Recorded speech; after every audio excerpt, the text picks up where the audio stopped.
My name's Mike Harrington. I'm a professional photographer and I shoot stock images for Getty Images, and I also shoot advertising campaigns. My whole career has developed, and I'm a great believer in change. The whole industry is changing. I try and take influences from lots of different areas, so quite often I'll look at a film and like artists, I can get inspiration from that, or even seeing some ad campaigns. Cinema ads these days are great.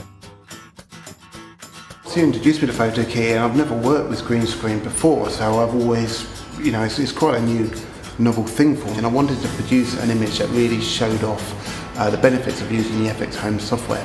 The scenario was a girl in a jungle with a terrifying spider on her hat, looking quite naive, and we wanted a comical look to this image. We didn't want it to look too serious. Once the concept was approved, we then had to try and obviously produce a jungle. We're in the UK, so we don't have a jungle, so we found a local tropical garden.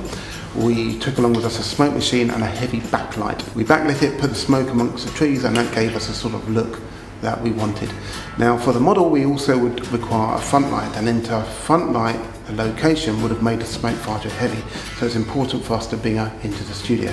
So we had the green screen up, we had the software working parallel with the other software we were using, and we could see very quickly whether we were going to get a good key on the image. We matched the backlight. The front light is very soft, so it doesn't dominate the image or affect the lighting on location. It enabled me to eliminate the background really quickly. Now this can take hours and hours if you're shooting against a white background, because you're having to work around all the fine hair details, so it's very time consuming. So the main thing that FXHOME offered me was speed. I took it into Photoshop, and it is just very compatible. It's great, very smooth. Now the other element obviously to the image was a spider, and obviously people could say, well, you could just shoot the tarantula on the hat, but unfortunately we're all too terrified to go anywhere near it, so the best solution for us was to shoot it on the hat and then comp it in. One of the most important things is the idea and the concept and the look you're going for.